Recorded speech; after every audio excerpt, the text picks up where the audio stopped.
우리가 살아가는 이 세상에 쉽고 편한 일만 있으면 얼마나 좋겠습니까? 그런데 우리가 살아가다 보면 알지만 참 어렵고 힘든 일도 많은 것 같습니다. 그렇다면 우리가 살아가는 이 세상에서 가장 어려운 일은 무엇일까? 한 사이트에서 회원들을 대상으로 이 세상을 살아가면서 가장 어려운 일은 무엇인가? 라는 질문을 해봤더니 3위가 무엇이냐? 몸 안 아픈 거. 안 아프고 싶은데 아플 수밖에 없는 우리의 삶을 보면서 안 아픈 게 가장 힘들다라는 것이 3위. 2위가 자식 잘 키우는 거. 자식 잘 키우고 싶은데 그게 잘 안 되고 너무 어렵다. 마지막 1위 돈 버는 거. 이게 참 내 마음대로 안 되고 어렵다라고 이야기를 합니다. 그런데 이 외에도 직장에서 갑자기 해고가 되고 새로운 직장을 구하는 것도 너무 어렵고 치매 부모님을 돌보는 것도 너무 어렵고 사랑하는 사람과의 갑작스러운 이별, 죽음을 맞이하게 되는 것도 너무 어렵고 누군가를 끝까지 사랑하는 것 너무 어렵고 또 어려운 것은 등이 가려운데 손이 안 닿아서 그것을 긁으려니 너무 어렵고 또한 이렇게 긴 구정 연휴에 시댁 식구들과 끝까지 같이 보내야 된다는 것 그게 너무 어렵다라고 이야기하기도 합니다. 우리 성도님들은 이것들 중에 어떤 것이 가장 어렵게 느껴지시나요? 생텍쥐베리의 어린 왕자에 나온다라고 잘못 알려진 이야기 문장 중에 한 칼럼에서는 이렇게 이야기를 합니다. 세상에서 가장 어려운 일 뭔지 알아?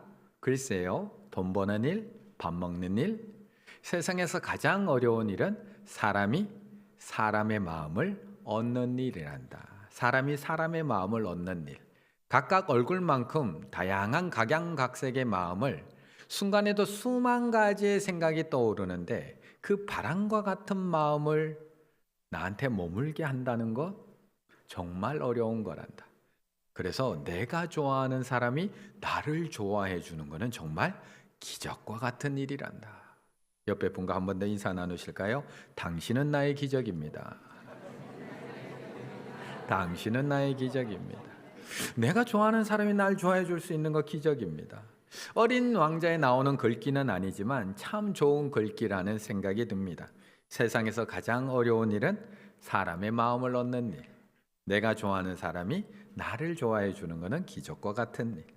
사실 가족끼리도 마음을 얻는 일은 너무나 힘든 일입니다. 가족이라는 이름으로 서로를 이해하고 서로를 받아들이기 위해서 우리가 많은 노력을 하고 있지만 가족조차도 서로 좋아하는 것, 서로의 마음을 얻는 일은 너무나도 힘든 일입니다. 특히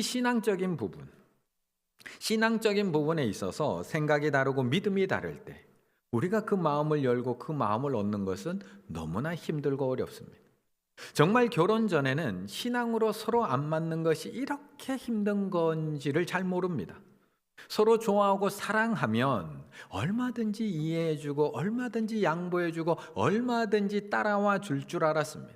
내가 조금만 더 잘하고 내가 조금만 더 노력하면 마음의 문이 저절로 싹 열릴 줄 알았습니다. 내가 조금 더 기도하고 내가 조금 더 사랑하고 양보하면 편하게 신앙생활 할 줄 알았습니다. 그런데 그게 그렇게 쉽던가요? 그런데 우리의 마음을 조급하게 만드는 이유는 우리에게 주어진 시간이 유한하다라는 것입니다. 기다려봐. 언젠간 돌아오겠지. 뭐가 그렇게 조급해? 천천히 해, 천천히. 우리가 쉽게 이렇게 이야기하지만 우리에게 주어진 시간이 사실은 그렇게 많지가 않다는 겁니다.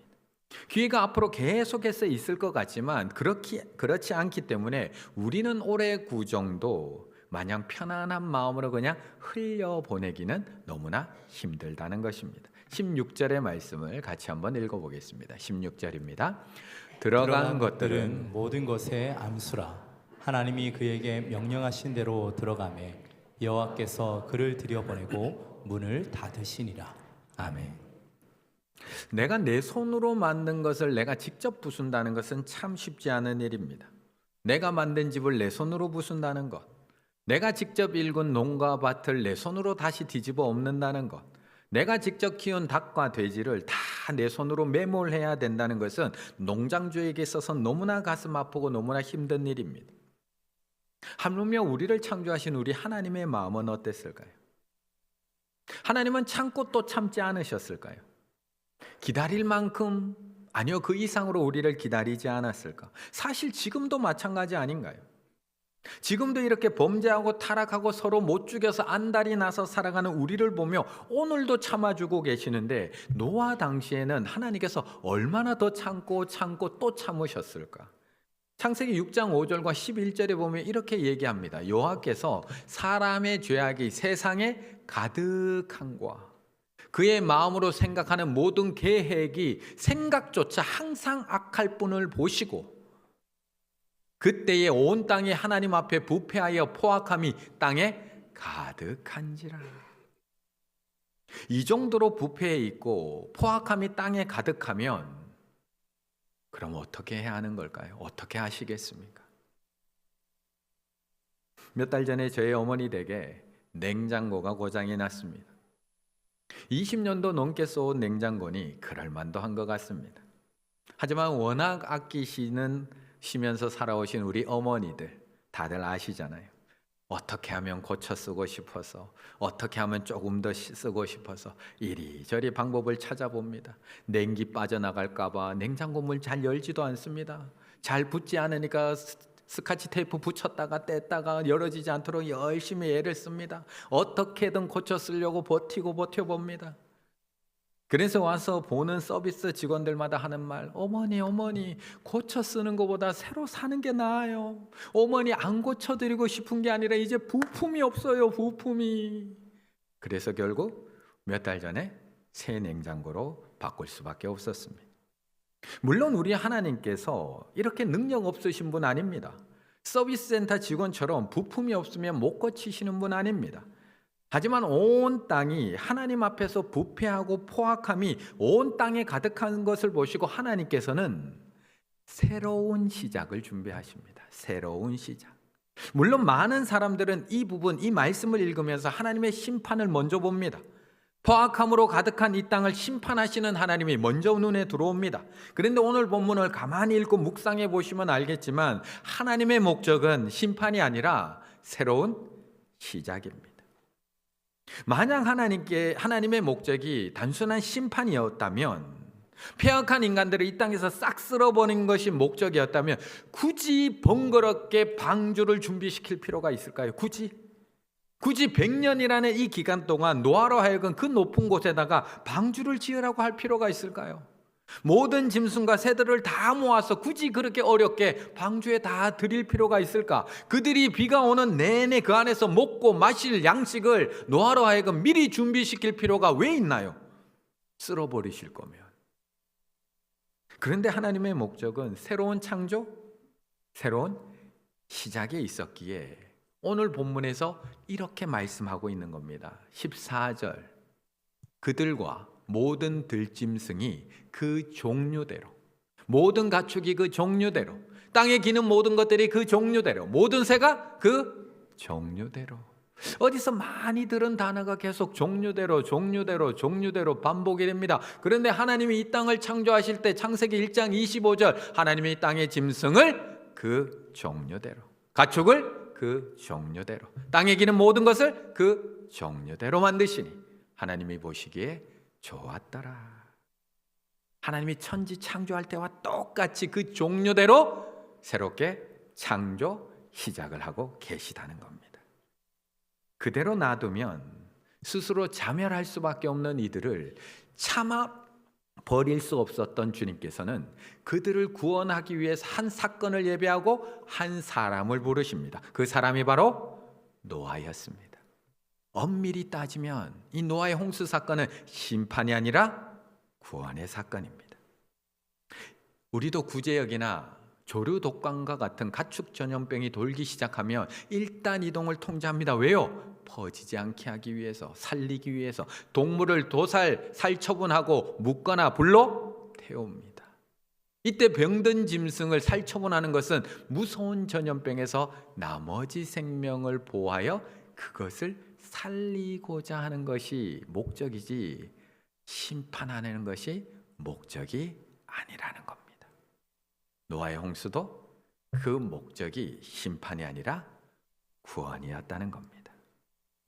그러다 보니까 너무 아이러니하게도 심판이 더 엄중할 수밖에 없습니다.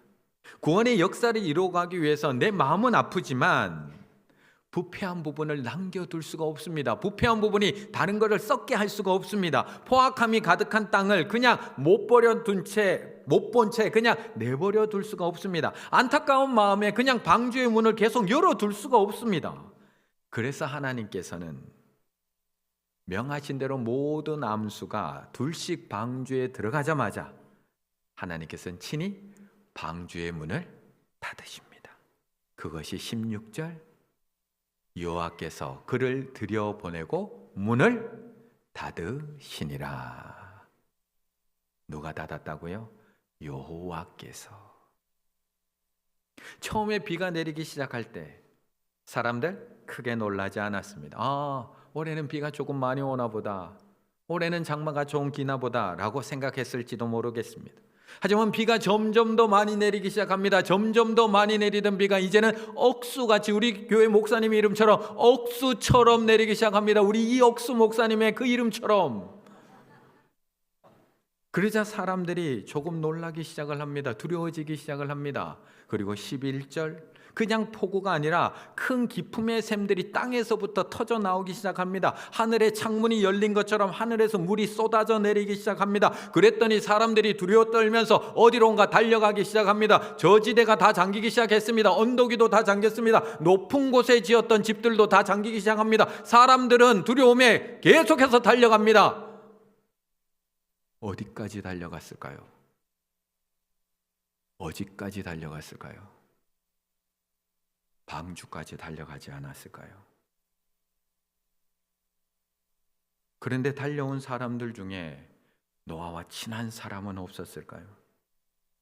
더운 날씨에 그렇게 100년 동안 일하는 동안 냉수 한 컵 떠다 준 그 사람이 없었을까요? 일가 친척은 거기에 와 있지 않았을까요? 우리 집 이 막내라도 좀 받아달라고 애원하는 사람은 없었을까요? 아니, 여기 며느리가 타고 있는데 며느리 쪽 식구들은 없었을까요? 사돈댁, 친정아버지, 친정어머니. 만약 노아가 그 문을 닫았다면, 만약 노아가 그 문을 열고 닫을 수 있었다면 과연 열어줬을까요? 안 열어줬을까요? 우리 성도님들이라면 열어줄까요? 안 열어줄까요? 그런데 방주의 문은 하나님이 친히 닫으십니다. 여호와께서 그를 들여보내고 마지막으로 문을 닫으신 겁니다. 그래서 그 문은 노아도 열 수가 없습니다. 이사야서 22장 22절, 내가 또 다윗의 집의 열쇠를 그의 어깨에 두리니 그가 열면 닫을 자가 없고 닫으면 열 자가 없으리라. 요한계시록에도 똑같이 말씀을 합니다. 그렇다면 우리가 앞으로 들어가야 될 그 천국의 문은 어떻게 될까요? 우리 가족들이 정말 꼭 다 들어갔으면 좋겠는 그 문은 우리가 생각하는 것처럼 사랑 많으신 하나님께서 마냥 열어두고 기다리고 계시는 걸까요? 마냥. 13절의 말씀을 같이 읽습니다. 13절입니다. 곧 그날에 노아와 그의 아들 셈, 함, 야벳과 노아의 아내와 세 며느리가 다 방주로 들어갔고. 아멘. 마태복음에 보면 우리가 너무나 잘 알고 있는 열처녀 비유가 등장합니다. 열처녀. 언제 올지 모르는 신랑을 기다리는 신부의 10명의 친구들의 이야기입니다. 그런데 5명의 친구들은 신랑이 밤늦게 오더라도 언제든지 맞을 수 있도록 기름을 넉넉하게 준비한 슬기로운 처녀들이었고, 나머지 5 처녀는 보기에는 똑같은 등을 가지고 있습니다. 똑같은. 하지만 기름을 제대로 준비하지 못한 미련한 처녀라고 기록해 놓고 있습니다. 그런데 밤늦게 신랑이 도착하자 기름을 넉넉하게 준비했던 이 5명의 슬기로운 친구들은 신랑을 맞으러 나가게 되지만, 기름을 부족하게 준비했던 이 미련한 처녀들은 결국 기름을 사러 갔다가 혼인잔치 자리에 들어가지 못합니다. 그런데 우리가 너무나 잘 알고 있는 이 비유가 바로 천국은 마치라고 시작되는 천국에 대한 비유의 말씀이라는 겁니다. 천국은 마치, 천국에 대한 비유. 그런데 이 천국 비유가 어떻게 마무리가 되느냐? 마태복음 25장 10절 12절. 그들이 살아간 사이에 신랑이 오므로 준비하였던 자들은 함께 혼인잔치에 들어가고 문은 닫힌지라.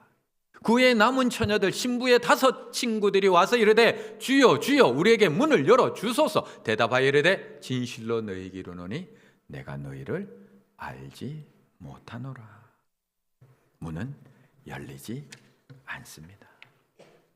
분명히 기회가 있었다는 겁니다.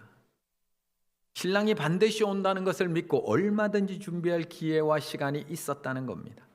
그런데 믿음으로 깨어 기다리지 못하면 결국 문은 닫히게 되고, 아무리 친한 친구라고 할지라도, 아무리 소중한 가족이라고 할지라도, 아무리 사랑하는 사람이라고 할지라도 결국 천국 혼인잔치에 들어갈 수 없다라는 것을 말씀하고 있는 겁니다.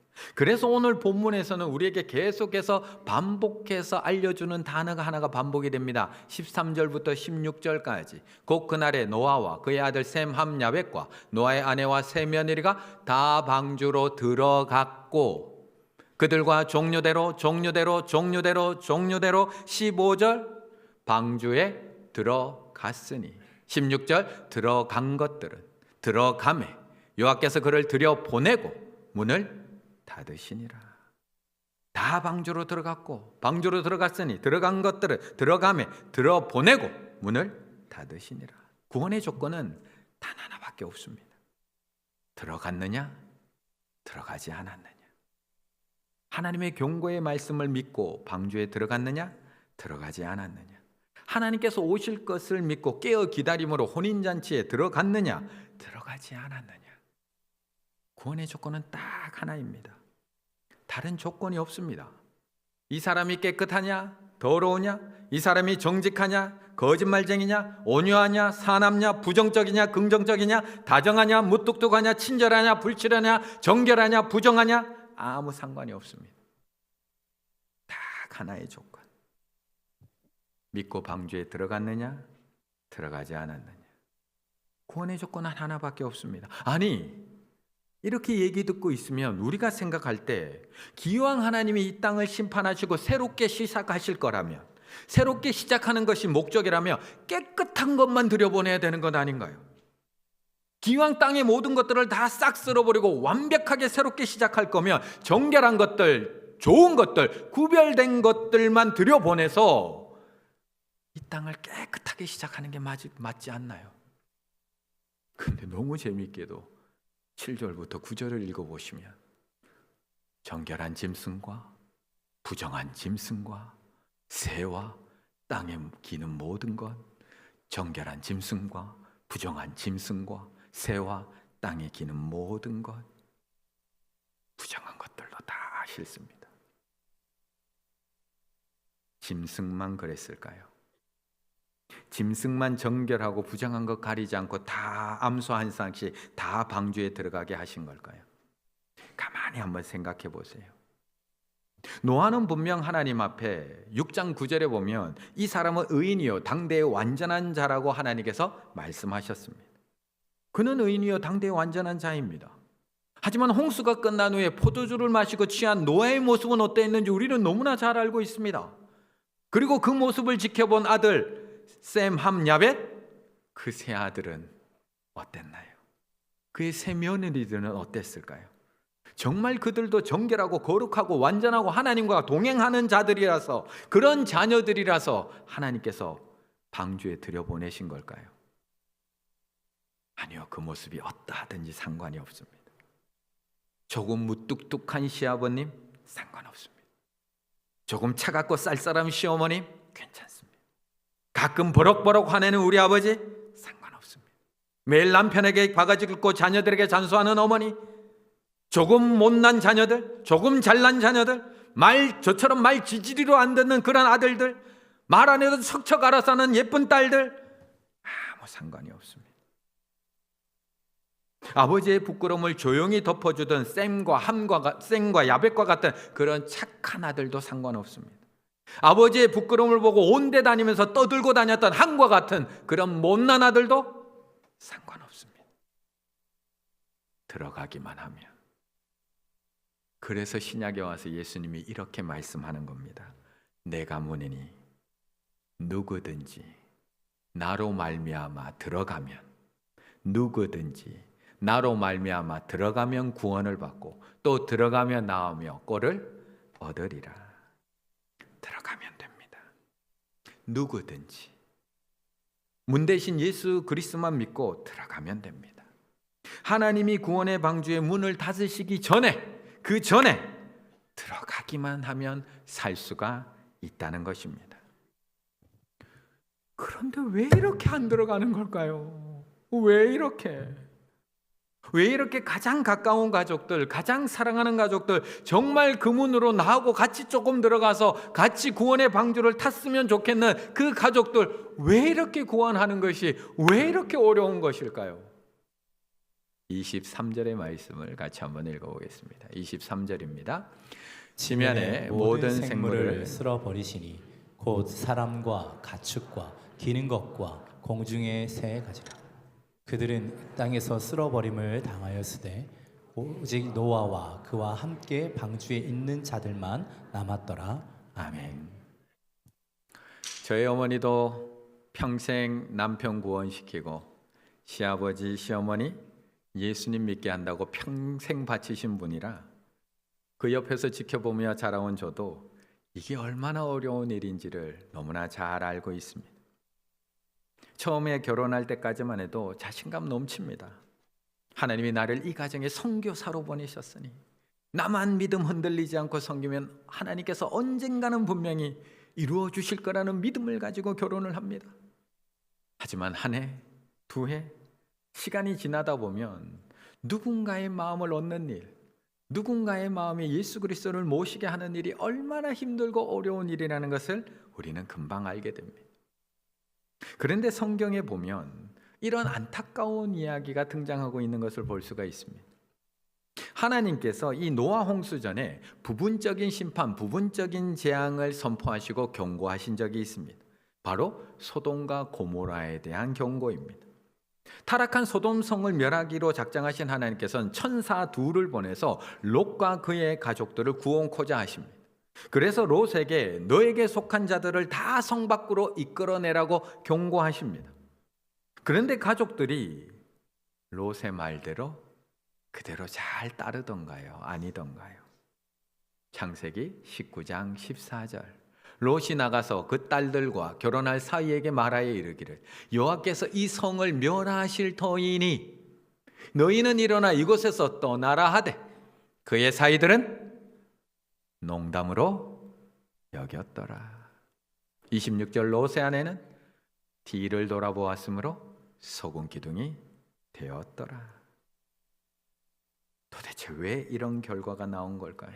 왜 이런 결과? 분명 롯도 노아와 똑같이 하나님의 은혜를 입었습니다.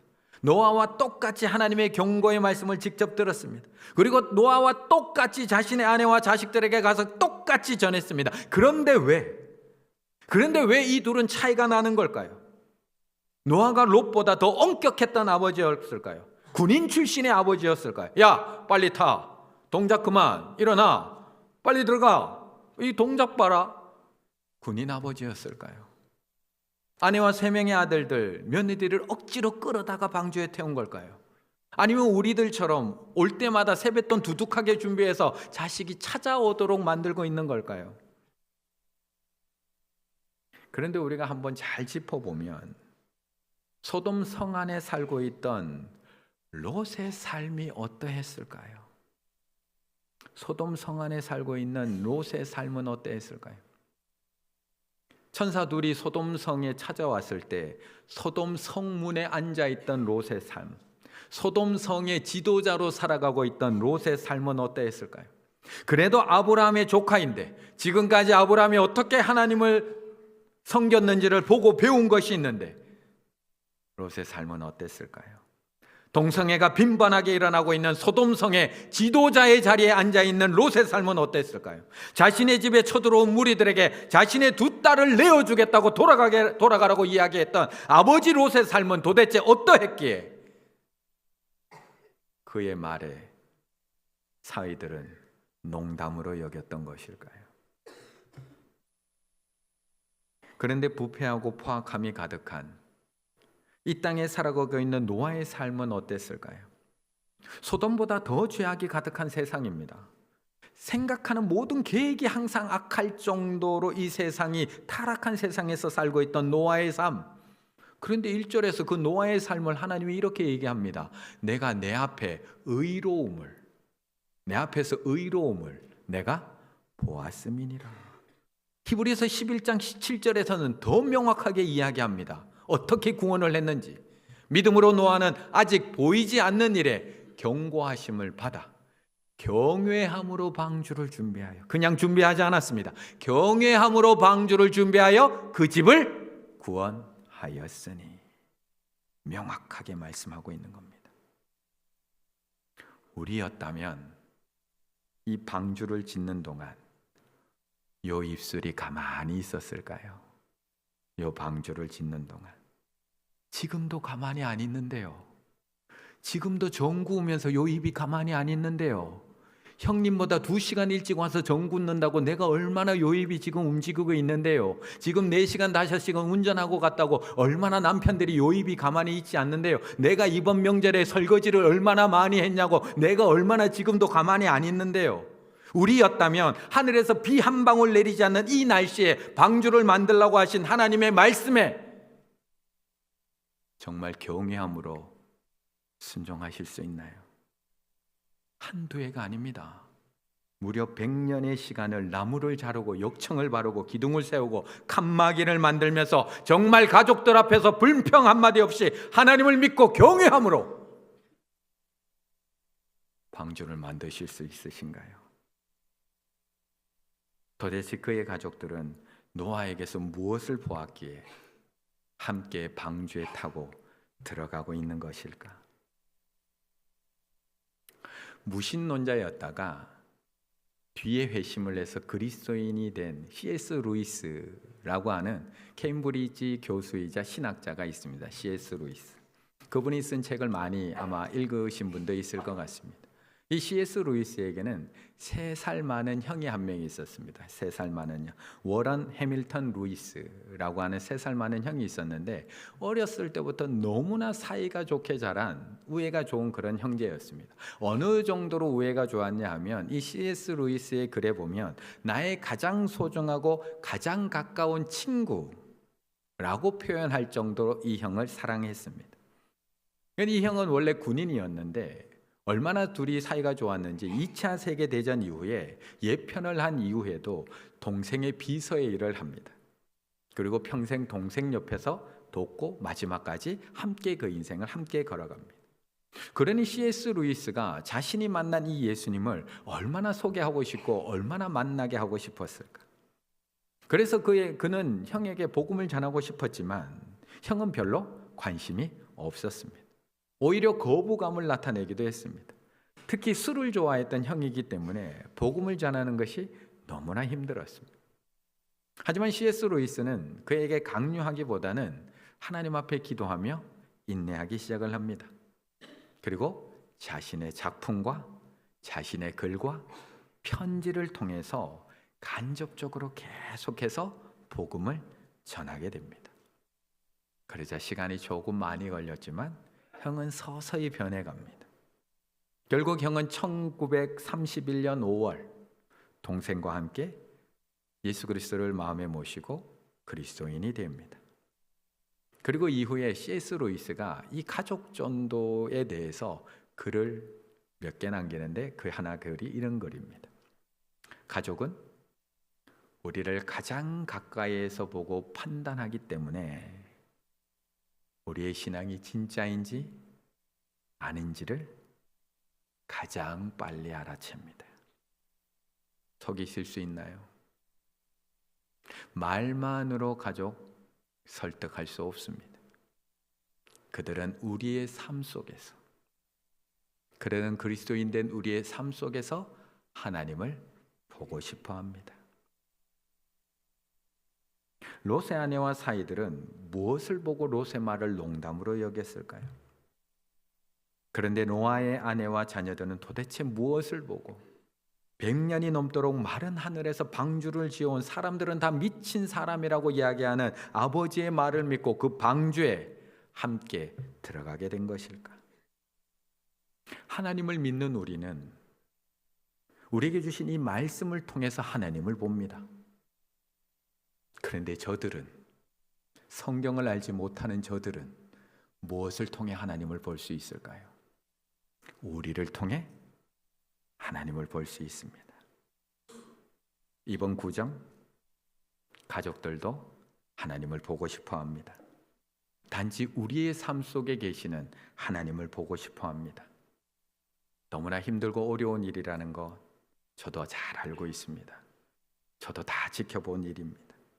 그래서 우리가 서 있는 그 자리가 예배의 자리가 될 수밖에 없고, 전도의 자리가 될 수밖에 없고, 선교의 자리가 될 수밖에 없고, 헌신의 자리가 될 수밖에 없고, 자기 십자가를 지고 주님을 따라가는 십자가의 자리가 될 수밖에 없습니다. 우리는 오늘도 방주를 만드는 사람들입니다. 비도 한 방울도 내리지 않는 이렇게 살기 좋은 세상에서 예수님께서 반드시 오신다는 것을 믿고 믿음으로 살아가야 되는 사람들, 주님께서 다시 오시는 그날 우리를 반드시 심판하신다는 것을 믿고 하나님을 끝까지 경외해야 되는 사람들, 그래서 이번 구정에도 우리는 아무런 말 없이 묵묵히 나무를 옮기고 조용히 역청을 바르고 나 홀로 믿음의 기둥을 세우며 하나님의 말씀대로 가족들을 사랑으로 섬겨야 하는 그런 믿음의 사람들입니다. 말만으로 가족들 설득할 수 없습니다. 그들은 우리의 삶 속에서 하나님을 보고 싶어 합니다. 이번 구정 입으로 너무나 많은 설명하지 마시고 하나님을 경외함으로 묵묵히 섬기시기 바라겠습니다. 하나님의 명령을 따라 말없이 뚝딱뚝딱 방주를 만들어 가십시오. 그 섬김의 망치 소리가 가족들의 가슴에 큰 울림이 되고, 그 변함없는 사랑의 섬김의 모습이 하나님의 사랑을 가족들에게 보여주는 통로가 될 줄로 믿습니다. 연약한 나를 통해 가장 어려운 가족 구원의 역사를 이루어 가시는 그 하나님의 놀라운 은혜를 찬양하시며 각 가정에서 구원의 방주를 만들어 가시는 우리 충혈의 가족들 다 되시기를 간절히 바라겠습니다.